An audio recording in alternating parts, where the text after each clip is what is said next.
Instagram reel ನೋಡ್ಕೊಂಡು ನಮ್ಮ ಶಾಪಿಗೆ ಬಂದಿದ್ರು ಇವ್ರು. ನಮಸ್ಕಾರ ಬಳ್ಳಾರಿ, ನಿನ್ನೆ 31st ನೈಟ್ ಇತ್ತು. ಭಯಂಕರ ನೈಟ್ ಔಟ್ ಮಾಡಿ ಮಾರ್ನಿಂಗ್ ಹೋಗಿ ಮನೆ ಮಕ್ಕಳು ಮತ್ತೆ 9 o'clock ಎದ್ದಲ್ಲಿ ಶಾಪಿಗೆ ಬಂದೆ. ಭಯಂಕರ ಕೊಂಡು ಉರಿತದೆ, ಫುಲ್ ನಿದ್ದೆ ಬರ್ತಿದೆ. ಮಾರ್ನಿಂಗ್ ಬಂದಷ್ಟೇ ಫೋಲ್ಡಿಂಗ್ ಮಾಡ್ಬೇಕಾಗಿತ್ತು. ಅಷ್ಟೇ ತರ ಕಸ್ಟಮರ್ಸ್ ಬಂದಿದ್ರು. ನಾರ್ತ್ ಕಸ್ಟಮರ್ ಯಾರೋ ಬಂದಿದ್ರು ನಾರ್ತ್ ಸೈಡ್. ಆದ್ಮೇಲೆ ಕಾಲೇಜ್ ಸ್ಟೂಡೆಂಟ್ಸ್ ಬಂದಿದ್ರು. ಒಂದು ಕಾರ್ಗೋ ಪ್ಯಾಂಟ್ ತಗೊಂಡು ಹೋದ್ರು. ನಮಸ್ಕಾರ ಕರ್ನಾಟಕ, ಎಲ್ಲರಿಗೆ ವಿಶ್ ಹ್ಯಾಪಿ ನ್ಯೂ ಇಯರ್. ಎಲ್ಲ ತರದರ ಸಕ್ಸಸ್ ಸಿಗ್ಲಿ ಅಂತ ನಾನು ವಿಶ್ ಮಾಡ್ಕೊಂತಿದ್ದೀನಿ.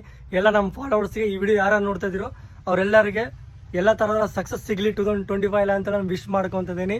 Once again wish you happy new year. Thank you, much love. Body full dehydrate ಆಯಿತು, ಹೋಗಿ ಒಂದು ಜ್ಯೂಸ್ ಕುಡಿದೆ. ಇವ್ರು ಬಂದು ನಮ್ಮ ಹಳೆ ಕಸ್ಟಮರ್, ಅವ್ರ ರಿಲೇಟಿವ್ಸ್ ನ ಕರ್ಕೊಂಡ್ ಬಂದಿದ್ರು. ಅವ್ರದ್ದು ಬೇರೆ ಊರು, ನಮ್ಮ ಶಾಪಿಗೆ ಬಂದಾರ. ರಾಯಲ್ ಸರ್ಕಲ್ ತುಂಬಾ ಶಾಪ್ ಇತ್ತು, ಬಟ್ ನಿಮ್ ಶಾಪಿಗೆ ಬಂದ್ವಿ ಅಂತ ಹೇಳಿದ್ರು. ನನ್ಗೆ ತುಂಬಾ ಖುಷಿ ಆಯ್ತು. 3 ಜೀನ್ಸ್ 3 ಶರ್ಟ್ಸ್ ಅಂದ್ರು. 4000 ಬಿಲ್ ಆಯ್ತು. ಇವು ಕೂಡ ಬಳ್ಳಾರಿ ನಮ್ಮ ಶಾಪಿಗೆ ಒಂದು ವಿಸಿಟ್ ಮಾಡಿ, ಮಿನಿಮಮ್ ಕ್ವಾಲಿಟಿ ಇರುತ್ತೆ. ಮೊನ್ನೆ ರೀಸೆಂಟ್ ಆಗಿ ಸ್ಟಾಕ್ ತರಿಸಿದೆ, ಸ್ಟಾಕ್ ಆಲ್ಮೋಸ್ಟ್ ಕ್ಲಿಯರ್ ಆಗ್ಬಿಟ್ಟಿದೆ. ಮತ್ತೆ ನ್ಯೂ ಡೆಲ್ಲಿಯಿಂದ ಇನ್ನೊಂದು ಪಾರ್ಸಲ್ ಬಂದಿದೆ. ಈ ಸಲ ಪ್ರೀಮಿಯಂ ಕ್ವಾಲಿಟಿ ಶರ್ಟ್ಸ್ ನ ತರಿಸಿದೀನಿ. ಪ್ರೈಸ್ ಬಂದು 650 rupees. ನೀವು ಬಳ್ಳಾರಿ ನನ್ನ ಶಾಪ್ ನ ಒಂದ್ಸಲ ವಿಸಿಟ್ ಮಾಡಿ. ಆಫ್ಟರ್ನೂನ್ ಕ್ಲೋಸ್ ಮಾಡ್ಕೊಂಡು ಲಂಚ್ ಗೆ ಹೋದೆ. ಹೊಸ ಡಿಸ್ಪ್ಲೇ ಹಾಕಿ ನೋಡಬಹುದು, ಫುಲ್ ಪ್ರಿಂಟೆಡ್ ಶರ್ಟ್. ಇವ್ರು ಇನ್ಸ್ಟಾಗ್ರಾಮ್ ರೀಲ್ ನೋಡ್ಕೊಂಡು ನಮ್ಮ ಶಾಪಿಗೆ ಬಂದಿದ್ರು. ಇವ್ರ ಸೈಜ್ ಇದ್ದಿಲ್ಲ. ಆಮೇಲೆ ಸ್ವಲ್ಪ ಬಿಟ್ಟು ಬಂದು ಒಂದು ಟಿ ಶರ್ಟ್, ಒಂದು ಸ್ವೆಟ್ ಟಿ ಶರ್ಟ್ ತಂದೋದ್ರು. ನಿನ್ನೆ ಜನವರಿ 1st ಇದ್ರು ಕೂಡ ತುಂಬಾ ಕಸ್ಟಮರ್ ಬಂದಿದ್ರು. ಟಾಟಾ ಬಾಯ್.